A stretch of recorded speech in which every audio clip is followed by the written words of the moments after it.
When the Sivir flagship Void Breaker captured a young human soldier during a border skirmish, they believed they had secured a priceless bargaining chip, a living prisoner from the most unpredictable species in the galaxy. Their plan was simple: hold him, interrogate him, then trade him for high-ranking Sivir captives. But within hours, strange incidents began to spread through the ship. Locked doors no longer stayed locked. Supplies vanished. Entire sections of the vessel malfunctioned without explanation. The human never seemed to be where he was supposed to be, slipping through security measures that should have been impossible to bypass. What began as a calculated military operation soon spiraled into a nightmare of sabotage, humiliation, and chaos. As the Sivir crew's discipline fractured, their once proud warship became a playground for a single captive soldier. In the silent, endless void between stars, an unspoken truth took hold: some enemies could be defeated in battle, but not contained in a cell. The stakes were no longer about strategy or politics, it was about survival, pride, and the limits of patience. The Void Breaker drifted in the cold dark between stars, its vast hull gleaming faintly under the light of distant suns.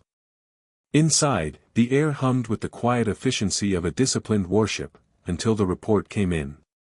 Security Chief Zixes stepped onto the bridge, his usually sharp posture stiffened into something closer to alarm. His antennae were pressed flat against his skull, a clear Sivir sign of unease. "Captain," he said in their native tongue, his voice low but urgent. "The human cell is empty. We cannot find him anywhere." Every conversation on the bridge stopped. Navigation Officer Tick froze with his fingers hovering over his console.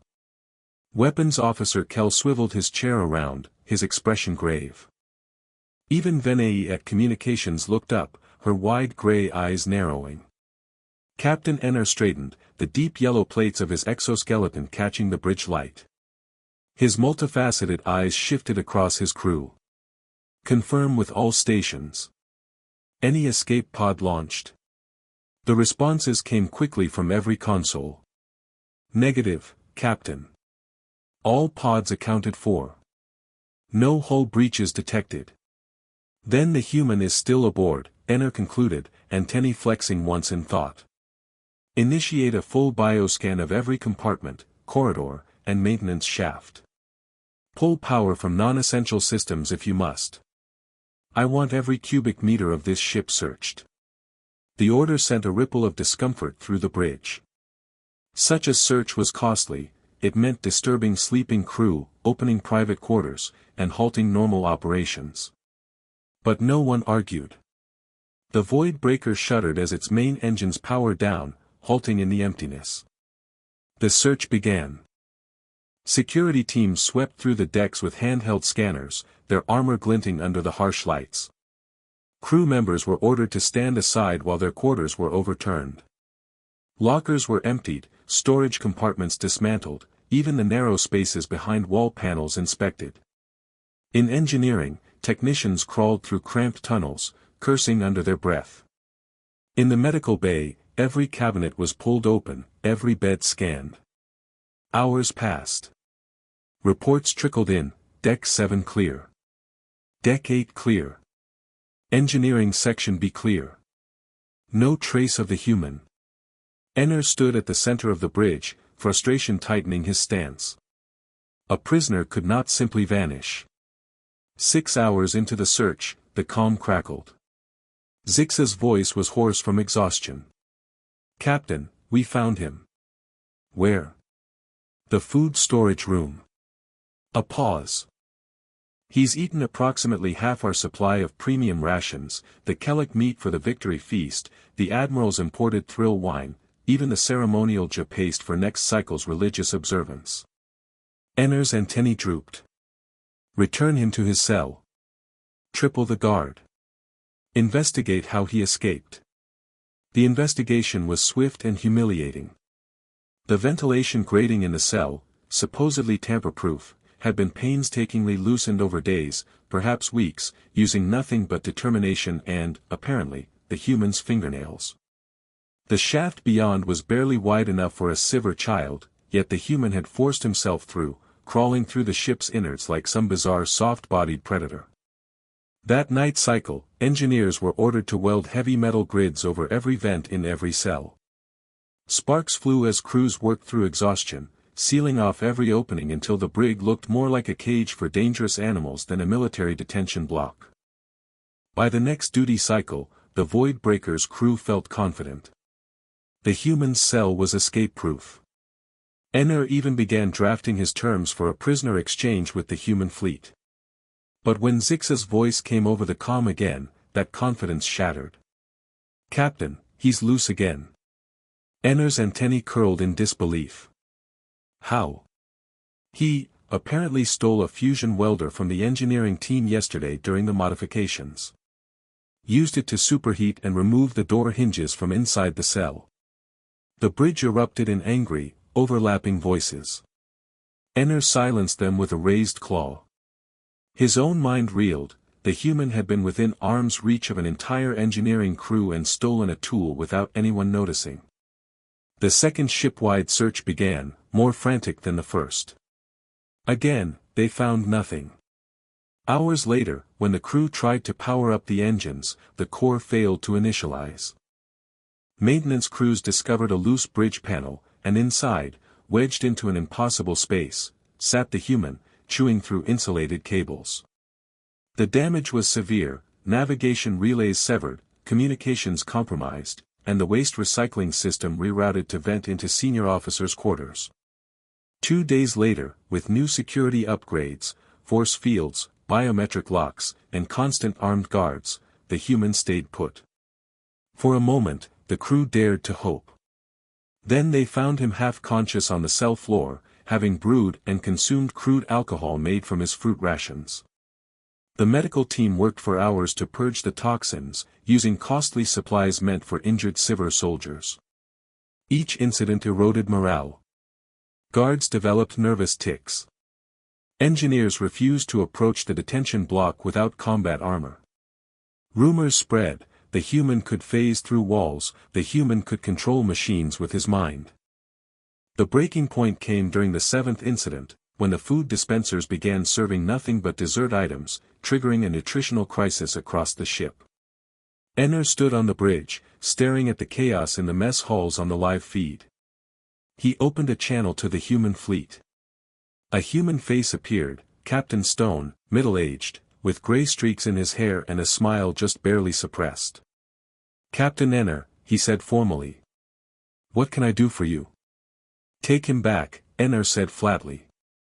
"No conditions. No exchange. Just take Cadet Flinch back." Stone chuckled. "Having some trouble with our cadet?" Enner's voice rose despite himself. "Trouble?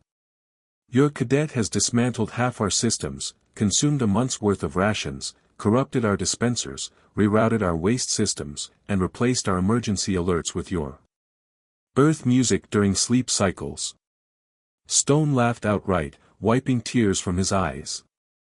"Oh, Flinch. That sounds about right. Honestly, you got off easy. We'll take him back, Captain. Send him over whenever you're ready. And thank you for taking such good care of him."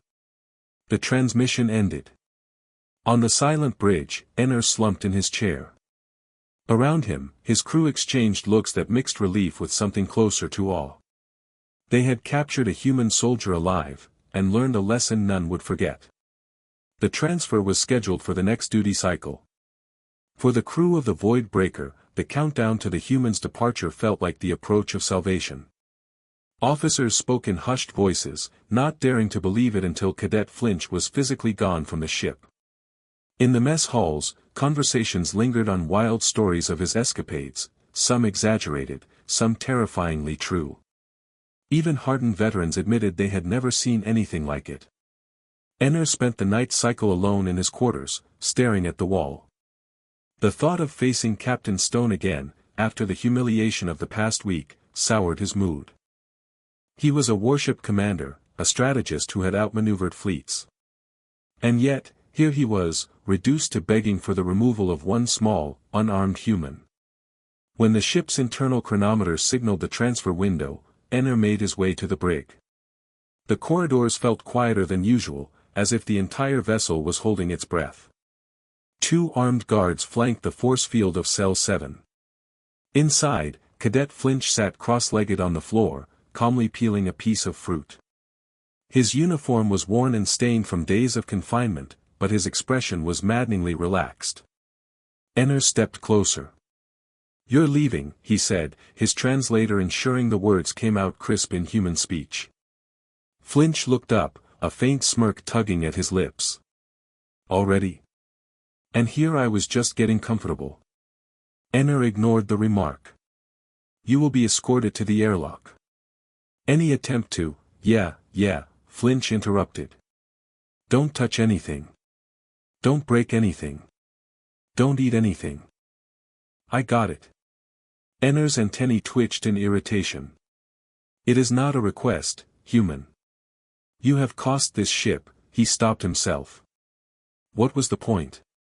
This human wouldn't care about damages or morale reports. He gestured to the guards. "Move him." The escort to the airlock was uneventful at first. Flinch walked between the guards with his hands bound, head turning slightly as if committing every corridor to memory. Enner followed several steps behind, determined to see the transfer through personally. They entered the docking bay, where a small shuttle from the human fleet awaited. The bay's blast doors were sealed, the air thick with the hum of active containment fields. Civil crew stood at the periphery, watching with the fascination usually reserved for dangerous predators. Then, with only 30 meters left to the airlock, Flinch stopped walking. "Keep moving," one of the guards ordered. Flinch tilted his head. "You hear that?" The guards exchanged uneasy glances. "Hear what?" "That, ticking." Enner frowned.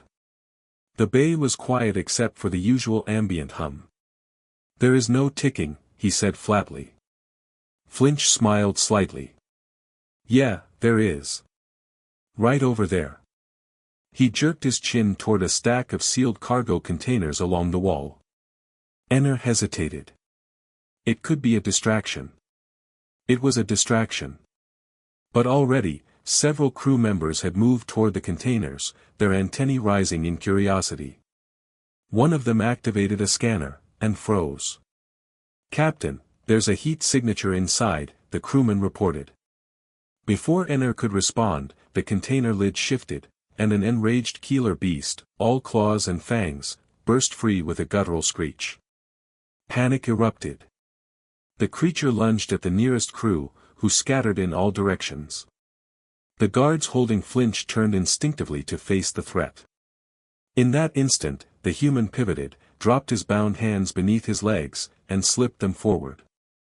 By the time one guard noticed, Flinch had already swiped the keycard from his belt and unlocked his restraints.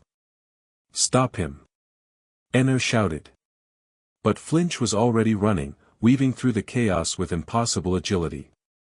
The Keeler beast's rampage drew more security into the bay, further breaking any chance at containment. Enner's comms erupted with overlapping reports, requests for stun teams, damage assessments, frantic shouting. By the time the beast was subdued with shock lances, Flinch was gone. The next 3 hours were a blur of furious searching. Scanners swept the ship yet again, but the results were maddening, no human life signs detected. Enner personally joined one of the search teams, determined to see the escapee caught before the human shuttle grew impatient and left. They found him in the most absurd location yet, inside one of the automated waste drones, folded into a ball, quietly humming to himself. How he had bypassed the maintenance locks and survived the chemical fumes was another mystery to add to the list. Dragged back to the brig under heavier guard, Flinch grinned like a man who had just won a private game. Enner didn't speak to him again. Instead, he tripled the security detail and ordered them to hold position until the human shuttle was docked directly with the brig's external hatch. No detours. No stops. No opportunities. When the human captain finally received his cadet, the exchange happened in tense silence. Flinch walked up the ramp without resistance, giving Enner a casual salute as the hatch closed.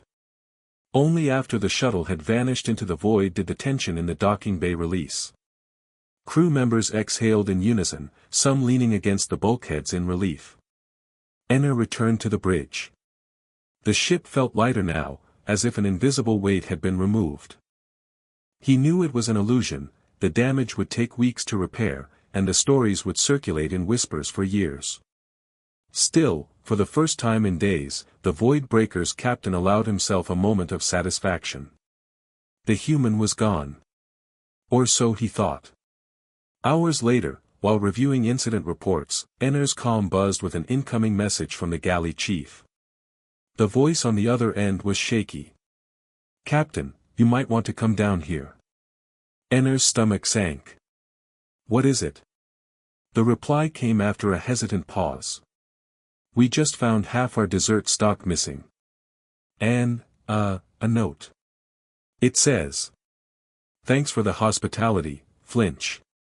The comm clicked off, leaving Enner staring into the dim bridge lights. He didn't know how, but one truth was now certain: this wasn't over. Enner's claws tapped against the steel table in the galley, the sound sharp in the silence.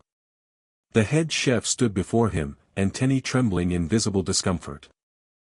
Behind them, the refrigeration units stood open, their contents noticeably reduced. Entire shelves were bare. "You are certain," Enner said slowly, "that these desserts were here after the human departed?" The chef nodded quickly. "Yes, Captain. I checked inventory myself before the transfer. They vanished within the last 2 duty cycles." "And the note?" The chef slid a small scrap of packaging across the table. On it, in thick black ink, were 2 words in blocky human script: "Nice try." Enner's eyes narrowed. The human shuttle had left hours ago. The only explanation was infuriating: Flinch had planted something, or someone, before his departure.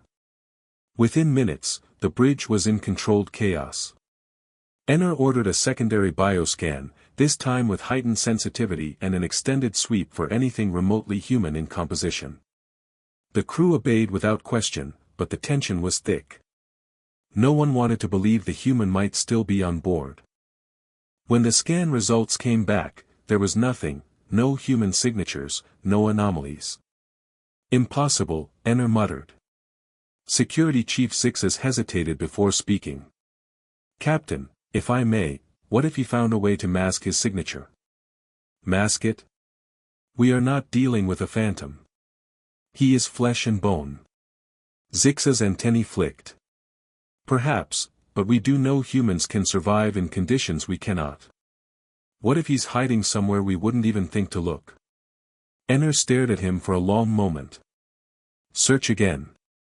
This time, check everything. I want every access shaft, every storage unit, every maintenance drone inspected. Tear this ship apart if you must." Hours passed. Teams combed through the Void Breaker with mounting frustration. In the engineering section, a crewman swore he heard faint humming in one of the auxiliary coolant pipes, but when they opened it, there was nothing. In the med bay, a tray of surgical tools was found neatly rearranged into a crude smiley face: no fingerprints, no explanation. Then came the cargo bay incident. A dockworker stumbled upon a small, jury-rigged structure made from empty ration boxes and thermal blankets tucked between 2 large containers. In the center sat a single dessert ration and a crudely drawn picture of the Void Breaker with the words, "Home Sweet Home," scribbled beneath it. The crew froze. It wasn't evidence, it was a taunt. Enner was in the cargo bay within minutes. His eyes swept the crude shelter, his antennae curling in rage. "He's still here," he said. Zixes looked uneasy. "But, how?" "The shuttle was a decoy," Enner finished. "He never left. He staged the transfer, slipped away, and let us believe he was gone. This is psychological warfare." The realization spread through the crew like a toxin. If the human was still aboard, then every unsecured space was a potential vulnerability. Every malfunction could be sabotage. Enner gathered the senior officers in the war room. From this moment forward, we operate under containment protocol. No one moves alone. All equipment is locked down. Any anomaly, no matter how small, is reported directly to me. The plan sounded solid, but the human had already anticipated it. By the next cycle, strange occurrences began multiplying. Control panels flickered with static images of human animals wearing civil uniforms. The environmental controls in crew quarters alternated between freezing and sweltering every 30 minutes. Someone replaced the ship's standard wake-up alarm with a human voice cheerfully shouting, "Rise and shine." Over and over. The effects on morale were devastating. By the third cycle, Enner could see the strain in his crew's movements. Civil soldiers prided themselves on discipline, but this was different, they were being toyed with. Worse, Flinch had yet to show himself again. His invisibility was becoming more dangerous than his direct actions. The breakthrough came unexpectedly. During a routine inspection of the starboard maintenance crawlspace, an engineer noticed a faint trail of crumbs, the sticky residue from dessert rations. The trail led into a narrow conduit that dead-ended in a sealed emergency pod bay. Enner arrived in seconds. "Seal the exits," he ordered. Now. The bay lights flared to full brightness. Panels were yanked open, crates overturned. The crew moved with the determination of hunters closing in on prey. Then, from behind a stack of emergency supplies, a voice spoke, "Took you long enough." Flinch stepped into view, grinning as if greeting old friends. His clothes were grimy, his hair disheveled, but his eyes sparkled with amusement. Enner's antennae snapped upright. "End this, human.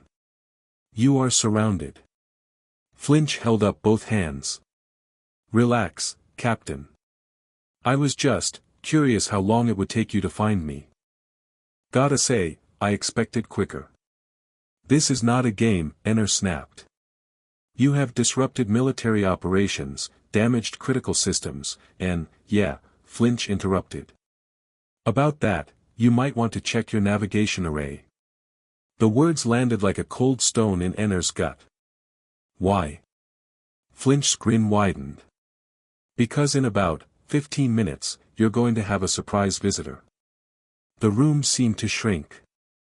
Enner lunged forward. "What did you do?" But Flinch didn't answer. The human simply winked, and the emergency pod bay's lights cut out in an instant. When they flickered back on, he was gone. The crew tore the bay apart again, but it was futile. Flinch had vanished into the ship's labyrinthine guts, leaving only a gnawing sense of impending disaster. Back on the bridge, Enner barked orders for a full systems diagnostic. The results were chilling. The navigation array had been subtly reprogrammed to transmit their position in tight beam bursts to somewhere. The origin coordinates were scrambled beyond recognition. "Can we shut it down?" Enner demanded. Kell at Weapons shook his head. "Not without triggering a failsafe. Whoever receives that signal will know exactly where we are the moment we interfere." Enner stared at the pulsing light on the NAV display, his claws curling. Somewhere out there, someone, or something, was already on its way. And all because they had underestimated one human. The bridge was silent except for the low, rhythmic pulse of the navigation console. Every civver on the deck could hear it, a steady heartbeat announcing their location to an unknown recipient.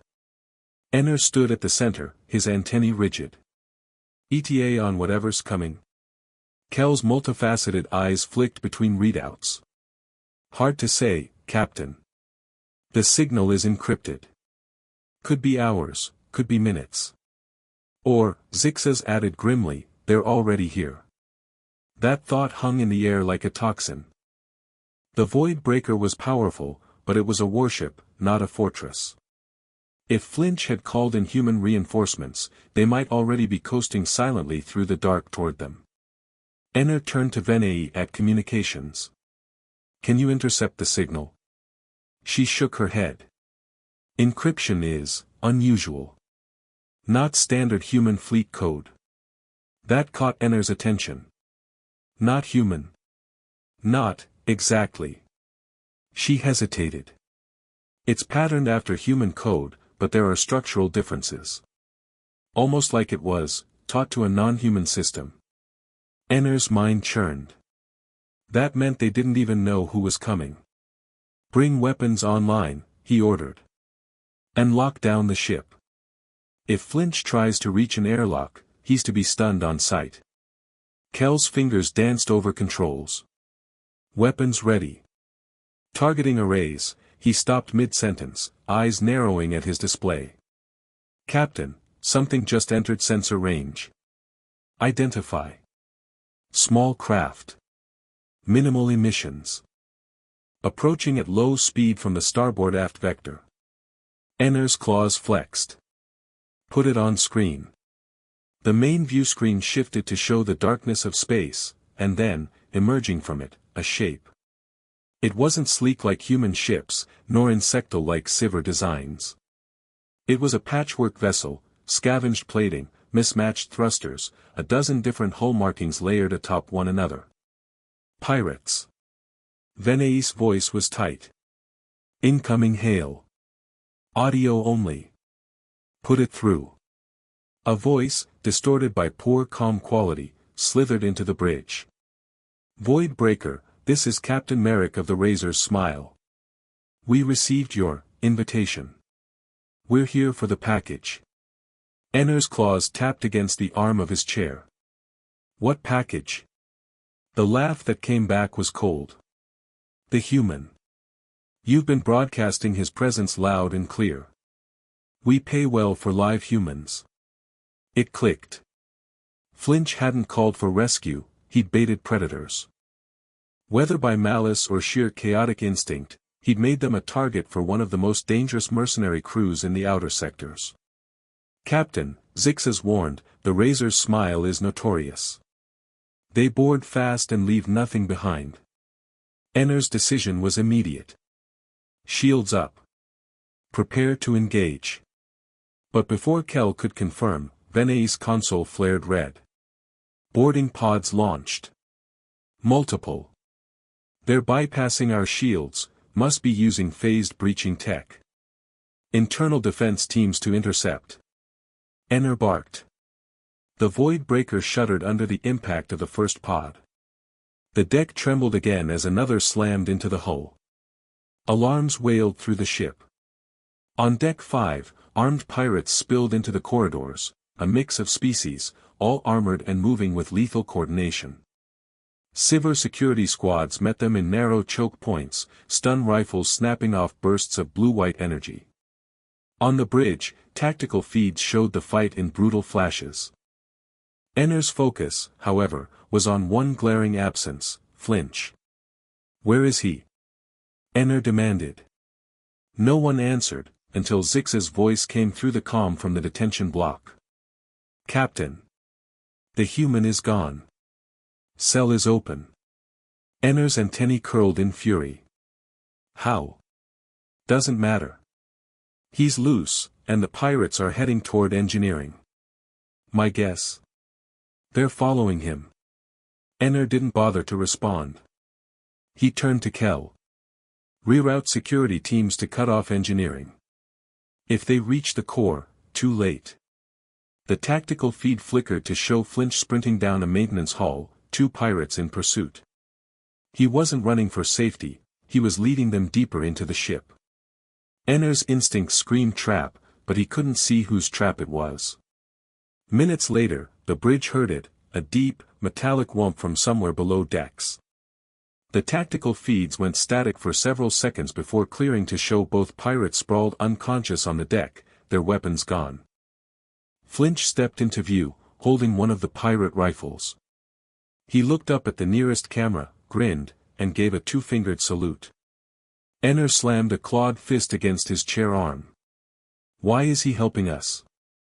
No one had an answer, and the battle wasn't over. More pirates were inside now, their boarding pods peppering the hull. The Void Breaker's corridors became a series of running skirmishes, energy blasts lighting the dark like strobe flashes. Somehow, Flinch appeared in 3 different feeds within minutes, once hurling a stolen shock grenade into a pirate squad, once hotwiring a security door to trap enemies in a storage bay, and once simply sprinting past a firefight carrying a bundle of Siver ration packs under one arm. "He's improvising," Zixas said over the comm, sounding both impressed and horrified. Improvising or not, the tide began to turn. The pirates hadn't expected such stubborn resistance, or a rogue human sowing chaos in their ranks. Within an hour, the surviving boarders retreated to their pods, which detached and streaked back toward the Razor's smile. Kell reported the retreat with obvious relief. "They're pulling back, Captain."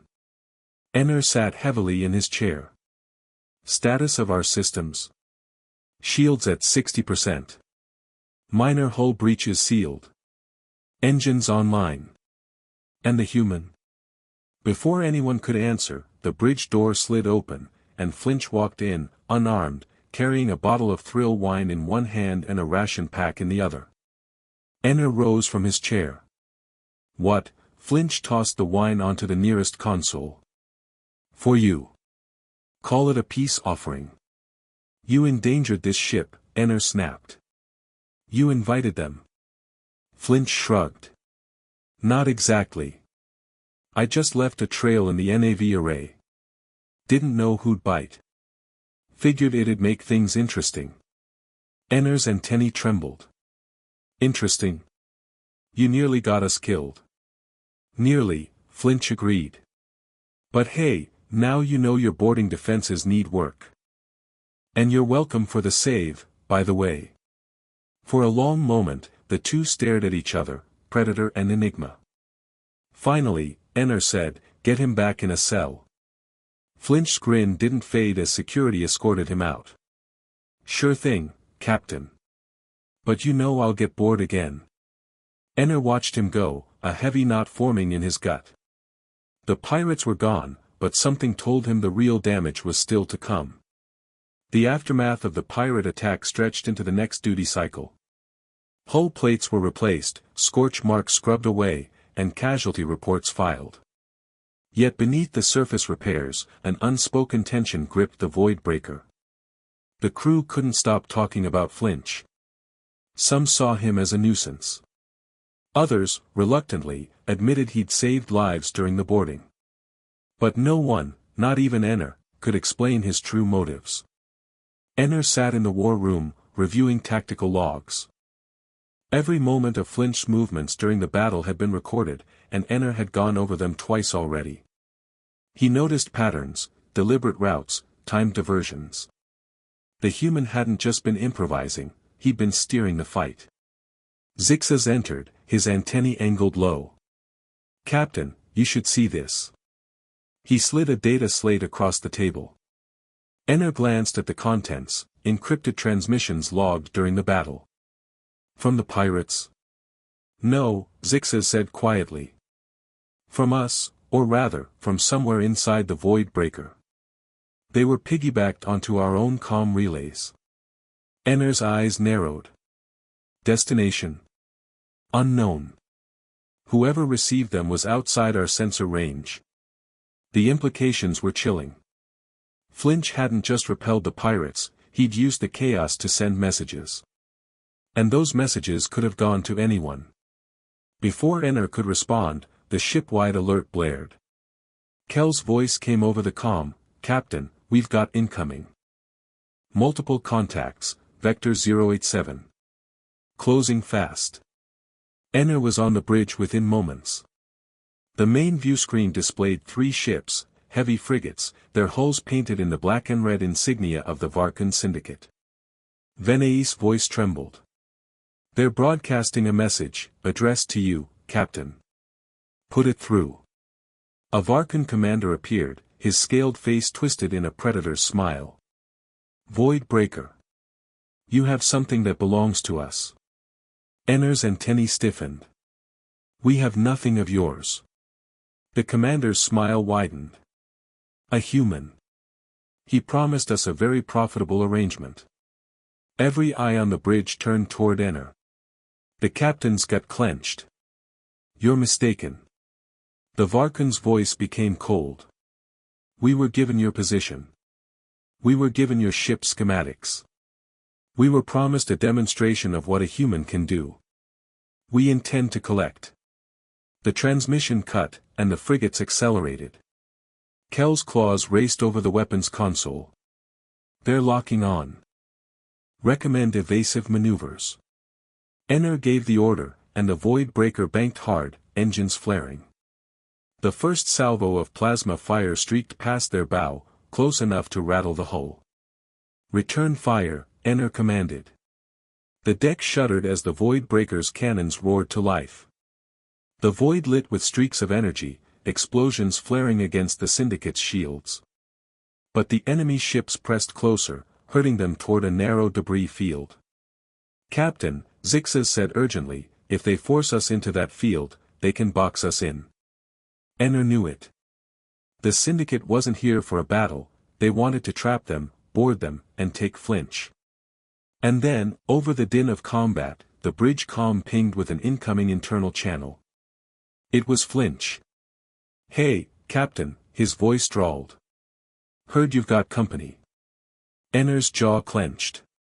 What did you tell them? That's complicated, Flinch said. But listen, you're not going to beat them head-on. You need, let's call it an unconventional edge. I'm not trusting you. You don't have to, Flinch replied. Just check Cargo Bay 2. Enner didn't want to, but a part of him couldn't ignore the lead. Zixes, take a team to Cargo Bay 2. Now. Minutes later, the security chief's voice came over the comm, breathless. Captain, there are 4 heavy demolition drones in here, all rigged for remote detonation. And, there's a control unit with human interface settings. Flinch's voice returned. Compliments of the pirates. I figured they'd come in handy. Enner's mind raced. The Syndicate frigates were still closing, their formation tightening. If he timed it right. He gave the order.